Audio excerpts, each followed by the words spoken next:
This year, I was hospitalized from surgery that was supposed to be a safe procedure, a procedure that people heal quickly from. But after the surgery, I went through a traumatic experience. What made my recovery worse was remembering what happened a few years prior. Something happened to me in my apartment a few years ago, and that same thing happened again when I was hospitalized. About 4 years ago, I had a day off from school, so I was just chilling at home, watching a movie on Netflix. I went to the bathroom, came back out to the living room, but halfway through, I was pretty much blinded by a bright light, and it stunned me so bad that I couldn't move at all. I just stood there, still in my tracks. I heard extremely loud yet muffled voices. I felt like I couldn't breathe, but like if someone or something else was breathing for me, because my chest was expanding so much. But I know that I wasn't inhaling and exhaling. Then I heard a loud voice say, "Okay, it's going up." Then I come to and scream out loud, "What the f?" I had to sit down on the couch and just grasp what happened. It was the middle of the day, so I know I wasn't sleeping, and I know how sleep paralysis feels like. Now, years later, to the time after my surgery, it's a few hours afterward, and they give me a small meal to eat. It was broth and jello. In the middle of eating, I start to feel weird, like extremely tingly and weak. But thankfully, two of my nurses are right in front of me, typing up my notes. So I tell them something is wrong. I lay back a bit, then feel my arms droop, and I hear one of them say, "I'm calling it." They lower my bed as I get weaker and sleepier. I see more hospital staff run in, and one of them asking me, "What are you looking at?" as I look up at the bright lights above my hospital bed. Then I start to feel my throat close up. I begin freaking out, gasping for air, and a nurse starts pumping me with air manually. I start to feel less tingly and breathe better on my own. And I hear someone say, "Okay, it's going up now." Those same exact words from years ago in my apartment. I was told in the ICU that during my surgery, they severed an artery and lost almost 7 pints of blood. I'm grateful that I didn't die, but did I have a premonition or a glitch, etc., of this event years ago in my apartment? A quick backstory: weird things have always happened in my apartment. I posted a few years ago about something that happened with my partner being in my apartment, going to the restroom, and slamming the door angrily out of nowhere, only to have him walk through the front door of my apartment a few minutes later. No, it wasn't a prank. You anyway can't escape from my bathroom window. There are bars on it, and the neighbors would hear the commotion. Also, having things end up on random spots, like my cell phone on the stove, cabinets wide open, remotes that were next to me a minute ago ending up on the table, etc. Yes, I have a carbon monoxide detector that works. No, I don't have a history of mental illness, like schizophrenia, nor does my family. Just letting you know, as everyone had asked these questions in my story the last time I posted here years ago.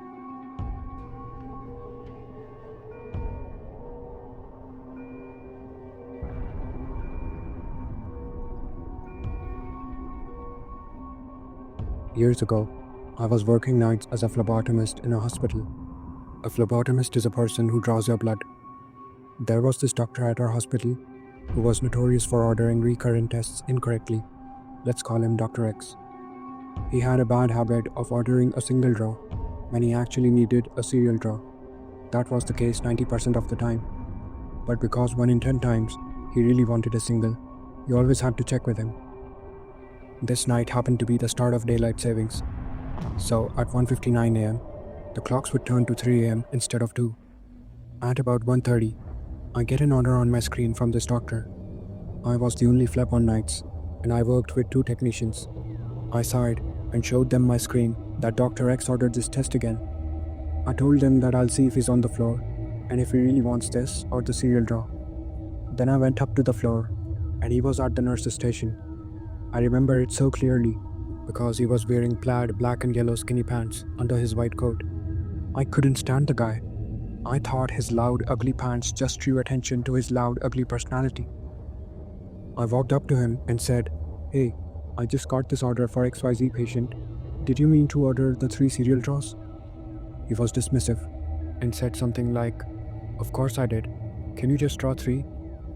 I, of course, cannot just come poke a patient 3 different times without orders, so I asked him if he could reorder it, and I would go back to the lab to print the stickers and come right back to do the first draw. I drew a couple of patients quickly, knowing that he would take a few minutes to get the order in, rode the elevator back to the lab, and then I checked my computer. It was 1:58 a.m. The orders were there, so I printed them and stuck my specimens in the centrifuge while they printed. I pulled the labels off the printer, looked closely, and realized that he had ordered the single draw. Again, as always. I pulled up the order code, wrote it down for him, and went back to the floor to just ask him to order this exactly. When I got to the floor, he was standing exactly where he was when I had come up the first time, but this time, he was wearing plain black pants. I assumed some bodily fluid had forced him to change, and I knew he was going to be really annoyed when I asked him to reorder the labs. By now, it was definitely past 1:59 a.m., so the clocks were reading 3 something. I asked him if he could reorder the test, expecting him to get mad, but he was totally pleasant about it, not at all frustrated that I was asking him again. I asked him if the patient in room 208 had thrown up on him or something, and if that's why he had changed. He then seemed offended and was like, "What are you talking about?" I was like, "Sorry to offend. When I came up earlier, you had yellow pants on, so I assumed something happened." He scoffed at me and said, "I've been wearing these all night. I don't even own yellow pants. You must be confused." I thought he was being weird, that he should just admit he got puked on, but whatever. I go back to the lab, print the orders, and finally draw the patient. I stop to talk to one of the nurses for a moment on my way back down, and she says something like, "I saw you talking to Dr. X. He's being weird tonight, right?" She seemed kind of shaken.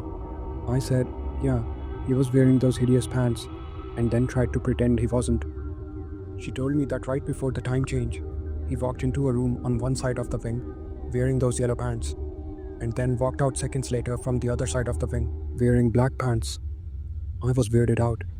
I went back down the lab where the technicians asked me where the samples were for the patients I had drawn after first asking Dr. X to reorder. I opened the centrifuge I had left them in, but they weren't in there. The orders showed that the labels had never been printed, and when I apologetically went to redraw the patients, they had no idea who I was. They also didn't have cotton and tape on their arm from when I had first drawn them. I still have absolutely no explanation for this. It appears that everything between first receiving the incorrect order and returning to ask him to reorder for the second time never happened. The technicians didn't remember anything about me showing them that he had ordered incorrectly the first time. I was scared. I questioned my sanity. The only reason I didn't check myself into a psychiatric facility was the nurse who corroborated my story. We hardly knew each other at the time, but we like trauma bonded over this experience and have talked about it so many times since. The weirdest part to me is that it coincided with the starting of daylight savings. But that's a completely societal construct. Nothing actually happens when we move the clock. So what the heck? I still get the chills when I think or talk about it. Since people always question why I was so tuned into the clocks and how I knew exactly when things happened. I was one of the workers whose shift was an hour shorter that night. We all kind of watch the clock and do a mini celebration when it changes. Edit. A comment asked if it was a case of mistaken identity. Well, I considered the possibility for half a second, as my logical brain was trying to catch up with what happened. However, this doctor is pretty unmistakable. Like I said, he had a reputation. Additionally, he was well over 6 feet tall, maybe 6'6" or 6'7", and he was very, very thin. He wore tiny round glasses and was generally a unique looking guy. Our doctors were largely from the Middle East, and this guy was very white. Also, it's a small hospital. Imagine a hospital small enough that the lab can be run by 3 people for 10 hours a day. And I worked there for over 2 years at that point, so I was pretty familiar with most of the staff. I wish I had interacted with the patient the test was for in and out of the glitch, but unfortunately, we didn't come into contact until later. It has occurred to me that there may have been some alternate ending/lesson in the other scenario. Maybe that doctor needed to learn to order the tests correctly, and that people who aren't MDs are still people who deserve some degree of respect. The patient was totally fine. The order was for troponin levels, which indicate cardiac events. The levels were low and never rose. But maybe the alternate universe doctor ordered only one, because of which just one was drawn. The rising levels weren't caught, and the patient died or suffered irreparable cardiac damage. As you can see, I have put next to no thought into this, lol. If it were just the doctor and his pants, I would have chalked it up to him being weird. In retrospect, him wearing yellow plaid pants was out of character and unprofessional. But night people are typically a bit less professional because we aren't monitored as closely. Heck, if it wasn't for the nurse also mentioning those yellow pants, I would have probably dismissed the whole thing as me seeing things. I was genuinely doubting myself. But going back into those rooms saying, "Hi, it's me again. I'm so sorry. I made a mistake when I drew your blood, which is why I have to take another sample." And having them be like, "What? Who are you?" They looked and acted exactly the same. We nearly had identical interactions both times except for my intro, pounding hard and sweat the second time around. It was the strangest thing. It felt like a horror movie or a bad dream. Several times I have convinced myself they both had dementia or amnesia or something. Realistically, I know that isn't the case. Coupled with everything else, it doesn't make sense. Those patients were both on their younger side too, and not being seen for anything related to brain injury, mental illness, etc. Another comment mentioned camera footage. Oh, this absolutely occurred to me. If I had known someone in security that I felt confident wouldn't have me institutionalized, I would have asked. In retrospect, I should have said that I thought I saw someone stealing drugs or something, but most likely they would have reviewed the footage independently and not included me, and they would have wanted a name/description, and I would have hated for someone to be investigated for something they definitely didn't do.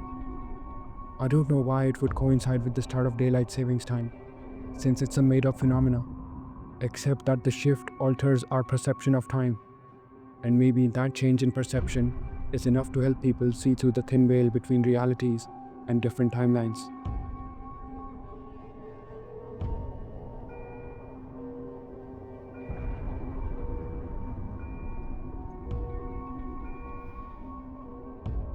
My almost near-death experience.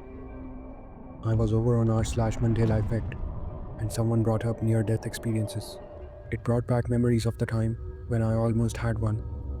I hadn't thought about it in a long time, but I think maybe you all will find it interesting.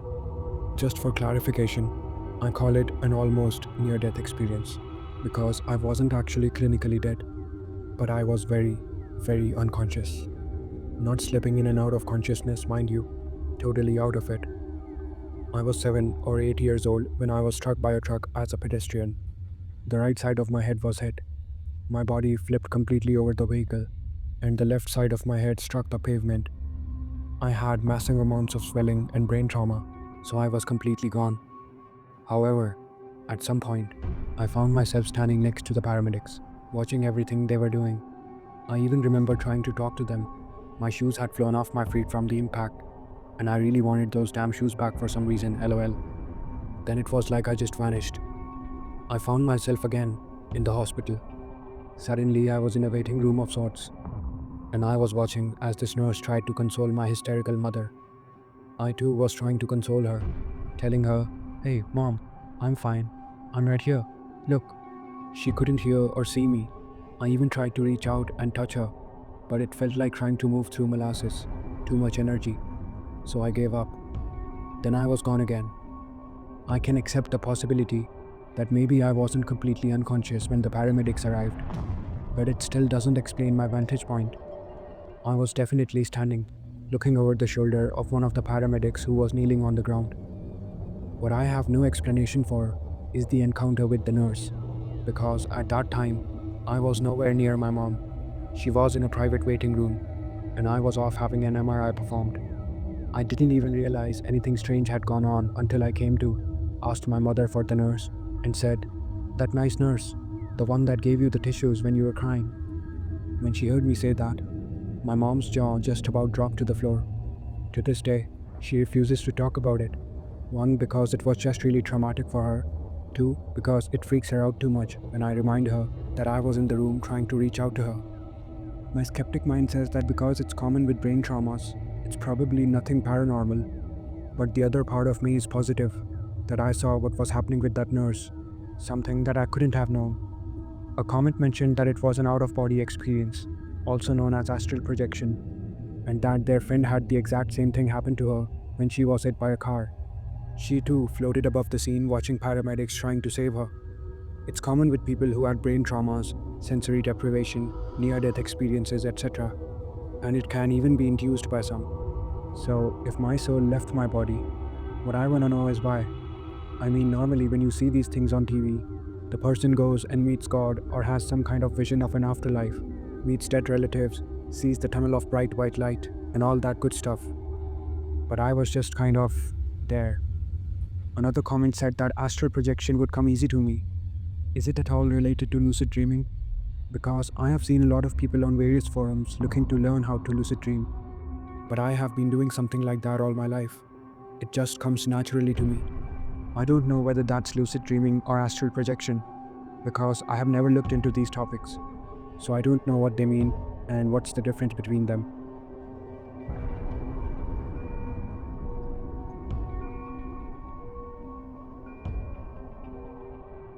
The disappearing clinic. This has kind of freaked me out a little, and I'm not entirely sure how to explain it, but here it goes.